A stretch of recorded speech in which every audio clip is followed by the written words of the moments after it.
We welcome you back to the 2 Fort Worth in the KTCU studios. Joining me is Mitchell Lefebvre and Ben Otten. Tough loss for the Horned Frogs. They made it interesting in the ninth by tying the ball game, but West Virginia walks it off with a sac fly in the bottom of the ninth and consequently ends the 13-game win streak TCU had coming in tonight.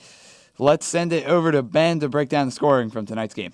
Thank you, Mitch. The trend continued as both pitchers were in control early. However, TCU would get the scoring going in the third inning. Connor Wanhonen was hit by a pitch on an 0-2 count with one out to get on base. That was the 35th time that a Horned Frog has been hit by an opposing pitcher this season. He would steal second, and that brought up Austin Wade, who made an immediate impact after missing yesterday's game. Bouncer back up the middle. This one's going to get through for a base hit. Here comes Wanhonen around third. He'll score, and TCU has a 1-0 lead here in the top of the third. Cam Warner would move Austin Wade into scoring position as he singled. Evan Scoug would follow Warner by also getting on base via a walk on a full count. The Frogs found themselves in a bases-loaded situation once again this weekend with Lucan Baker at the plate, and this time they would get those base runners in. Back up the middle. This one's going to go through for a base hit. Wade scores. Here comes Warner racing around third. He will score. And TCU has a 3-0 lead here in the third inning. Evan Scoug will move to single on the scoring play as the Horned Frogs had more runners in scoring position. Josh Watson wanted to get in on the scoring action as he stepped in with runners on first and second. First pitch to Watson is lined into left center field. That's a base hit. And on the speedy turf, it's going to go all the way to the wall. Here comes Scoug. He'll score. Baker's going to be held at third. TCU with a 4-0 lead. And runners at second and third on the RBI double by Josh Watson. Lucan Baker moved to third on the play, and Nolan Brown came up to the plate to keep the scoring going. Brown reaches out, lines it towards left center field, caught by the center fielder. Baker's going to tag and score from third, and the Horned Frogs have a 5-0 lead. Josh Watson was still on second with 2 down in the inning, and Kansas State starter Brogan Heinen looked to be out of the woods of his rough third inning. However, he walked Elliot Barzilli, and with 5 runs already charged to his outing, his day would be over as Kansas State went to the bullpen. Hudson True came in to pitch and looked to limit the damage already done in the inning, but Ryan Merrill would not give him what he looked for. Merrill loops this one to left field. It's going to fall in for a base hit. Watson rounding third. He'll score. Merrill is going to go to, Barzilli is going to go to third on the play, and Merrill stands at first base with an RBI single, and the Horned Frogs have a 6-0 lead. Elliot Barzilli moved to third, and once again the Horned Frogs had runners in scoring position. Merrill would steal second without a contested throw, but Connor Wanhonen, the 11th batter of the inning, grounded out to end the inning. Kansas State would load the bases in the bottom half of the inning on 1 hit and 2 walks as they looked to respond to the big inning from the Horned Frogs. On the ground to first, knocked down by Wanhonen, and he'll race to the bag ahead of Roulette for the final out of the inning.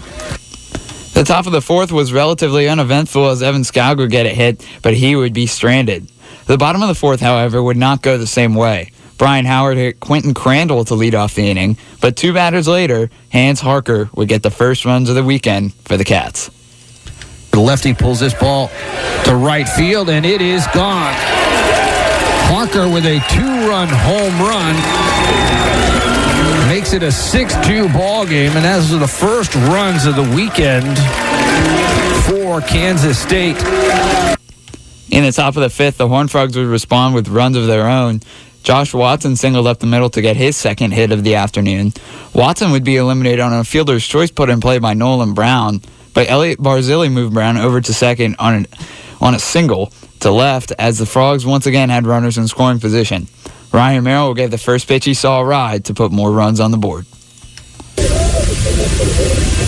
Merrill lines this one towards left center field. They had it played perfectly, but it gets over the head of Will Brennan. 1 run will score as Nolan Brown comes all the way around.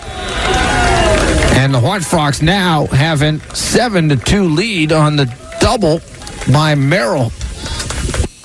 Connor Wanhonen popped up to short as K-State registered their second out of the inning and looked to be in the clear.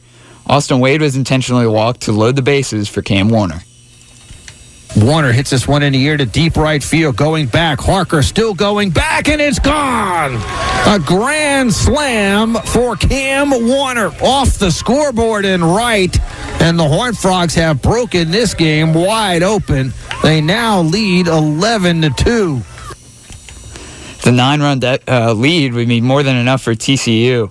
In the top of the 7th, Wanhanen singled to get everyone in the lineup at least one hit, and following him, Austin Wade singled to put runners on first and second. Cam Warner flew out, and Wanhanen moved to third on the out. Evan Skouk hit a sac fly to score Wanhanen, which put the Frogs up 10. Ryan Burnett relieved Brian Howard, and Kansas State looked to take advantage. Burnett gave up 3 hits and had 2 strikes and 2 outs on Jake Scudder, but he responded with a 2-out, 2-run single to make it 11-4. Wildcats were shut down in the 9th as TCU wins their 8th straight, 12-4. Stay with us. When we come back, we'll get you caught up on the top 25 scoreboard from this afternoon. Welcome back to the KTCU studios. We'll take a brief look at the top 25 and catch you up on the Big 12 scoreboard.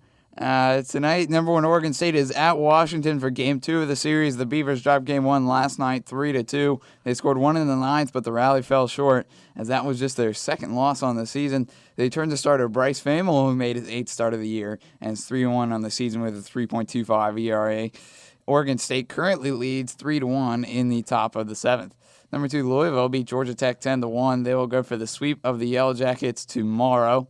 Number 4, Clemson has a Saturday, Sunday, Monday series at Florida State, so they will be back in action tomorrow afternoon. Number 5, UNC welcomed NC State to Chapel Hill tonight for a crosstown matchup. The Tar Heels beat the Wolfpack 7-2. Cody Roberts with a solo home run in the 8th inning to extend the Carolina lead. Number 6, Texas Tech plays 2 in the 4th inning to extend their lead over Kansas State 6-2. They are in the bottom of the 7th. The 7th-ranked Wildcats of Arizona are looking to bounce back tonight after a tough 8-4 loss to Oregon last night. First pitch is at 9 o'clock this evening. Number 8, Cal State Fullerton lost to USC last night, and their second game will also get underway at 9 o'clock later tonight.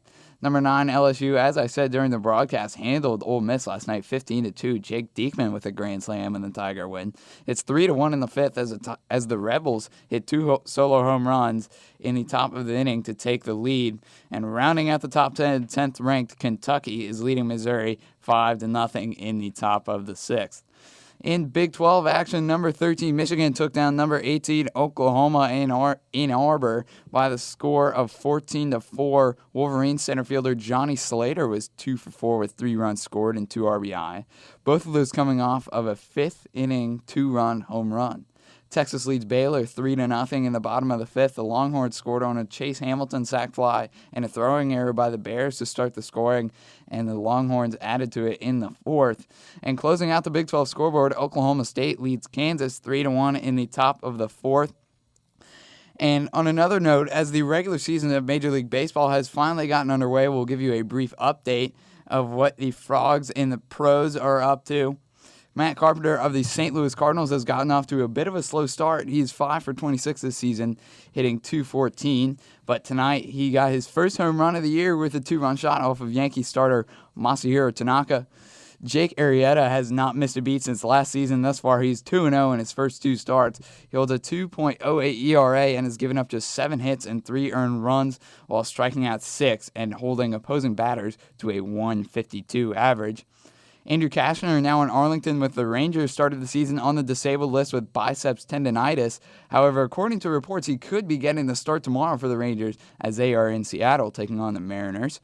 Brandon Finnegan has had an incredible start to his 2017 season with the Cincinnati Reds. On opening day against the Phillies, he went 7 innings, giving up just 1 hit and 1 walk while striking out 9 as he got the win. Stephon Crichton, who played for TCU in 2011 to 2013, was just called up to the majors with Baltimore today, and he will join the Orioles bullpen as they are in Toronto this weekend taking on the Blue Jays. That's your update on Frogs and the pros, and when we come back, we'll take a look at tonight's loss in Morgantown and preview tomorrow's matchup. The Mountaineers will turn to 6'3", 200-pound sophomore right-hander Michael Grove for the Saturday afternoon start. Grove is from Wheeling, West Virginia, which is about an hour outside of Pittsburgh, and he attended Wheeling Park High School. In 2016, Grove was named to the All Big 12 Honorable Mention team and the Academic All Big 12 Rookie team. In 7 starts this season, Grove is 3-1 with a 2.72 ERA, and in 39 2/3 innings pitched, Grove has given up 12 runs on 23 hits while just walking 10 and striking out 52. Grove had a stellar outing last weekend against Kansas as he flirted with perfection. He went 8 innings, giving up just 1 hit and walking none while striking out 12. That 1 hit he allowed came in the top of the 8th from Kansas Jayhawks third baseman David Kiriakou.